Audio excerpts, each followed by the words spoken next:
हेल्पराज मराठी चॅनेलमध्ये तुमच्या सर्वांचं पुन्हा एकदा मी निकिता स्वागत करते। तर आजची आपली स्टोरी आहे एका मुलीची। एक मुलगी असते जिला सतत खूप जास्त राग येत असतो। त्या रागामुळे ती तिच्या आईवडिलांना खूप जास्त त्रास देते, त्यांना खूप जास्त त्रास होतो। सोबतच शाळेत शिकत असताना तिच्यासोबतची जी मुली आहेत त्यांना पण खूप जास्त त्रास होतो, त्यांना पण खूप जास्त बोलली जाते ती।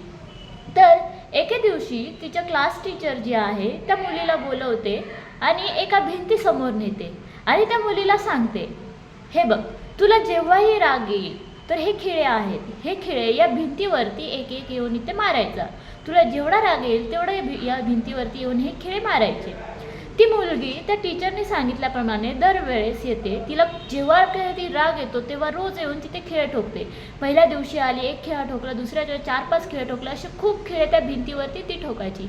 एक दिवस आली आणि तिने विचार केला मुलीने की हे खिळे ठोकण्यामध्ये माझी तर खूप जास्त मेहनत जात आहे, तर मी माझा आता राग पूर्णपणे शांत करण्याचा प्रयत्न करेन। ती तिच्या स्वतःच्या रागावरती कंट्रोल करायला चालू केलं तिने।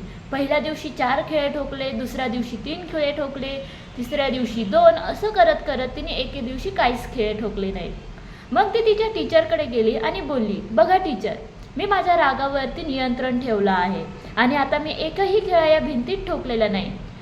ती जी टीचर आहे त्या मुलीला परत त्या भिंतीजवळ घेऊन गेली आणि बोलली, ठीक आहे, आता तू हे खिळे रिटर्न काढ। मग ती मुलगी ते खिळे एक एक करून सर्व खिळे काढते, त्यासाठी तिची खूप मेहनत लागते। आणि ती खिळे काढून झाल्यानंतर मग ती टीचर्सला बोलते, टीचर खिळे काढून झाले। मग तिची टीचर बोलते की बाळा, आता त्या भिंतीवर बघ, काय दिसते तुला? ती मुलगी बघते आणि बोलते की टीचर, मला तर भिंतीवर काहीच दिसत नाहीये, भिंत तर चांगली आहे। टीचर पुन्हा एकदा बोलतीये, पुन्हा एकदा बघ, नीट बघ। तर ती मुलगी पुन्हा बघते आणि काही नाही बोलत आहे। टीचर पुन्हा बोलते, व्यवस्थित बघ आणि मग सांग। मग ती मुलगी बघते आणि बोलते, टीचर, मी हे जे खिळे ठोकलेले आहेत या खिळ्यांची निशाण त्या भिंतीवर राहिलेले आहे।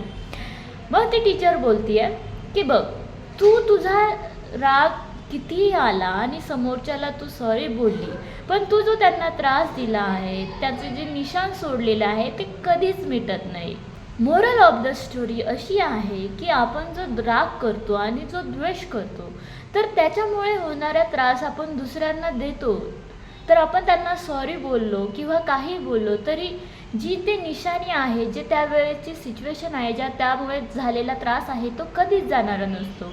आणि जो त्रास दुसऱ्यांना होतो त्याच्याहूनही जास्त त्या रागाचा जो त्रास आहे तो आपल्या स्वतःला होतो। तर कोणताही राग न करता, कोणताही द्वेष न करता स्वतःवर नियंत्रण ठेवा। तर एक मार्गदर्शक आणि एक गुरु जर आपल्या जीवनामध्ये असेल तर तुम्ही बघू शकता की काय होऊ शकतं। जर त्या मुलीला त्याच्या जी टीचर आहे त्यांनी जर तिला सांगितलंच नसतं की तुझं काय चुकतं, आणि ते पण एक प्रॅक्टिकल बेसवरती, की असं नाही डायरेक्टली जाऊन तिला सांगितलं, पूर्ण गोष्टी समजून सांगितल्या, कशा पद्धतीने त्रास होईल ते पण सांगितलं आणि त्या समोरच्याला समजलं पण, तर एक गुरु आणि एक मार्गदर्शकाचं किती महत्त्व आहे आपल्या जीवनात। जर आपल्याला एक गुरु आपल्या जीवनात असेल तर आपण कितीही चुकलो तरी त्या चुकांमधून आपण बाहेर येण्याचा मार्गसुद्धा तो मार्गदर्शक दाखवतो। आणि तुमच्या पण जीवनात जर तुम्हाला एक मार्गदर्शक हवा असेल तर आपण हेल्पराज फाउंडेशनतर्फे एक सेल्फ रिअलायझेशन हा प्रोग्राम तयार केलेला आहे, ज्यामध्ये तुम्हाला प्रत्येक गोष्टीचं मार्गदर्शन भेटणार आहे। तर हा कोर्स नक्की जॉईन करा आणि तुम्ही पण याचा लाभ घ्या। धन्यवाद।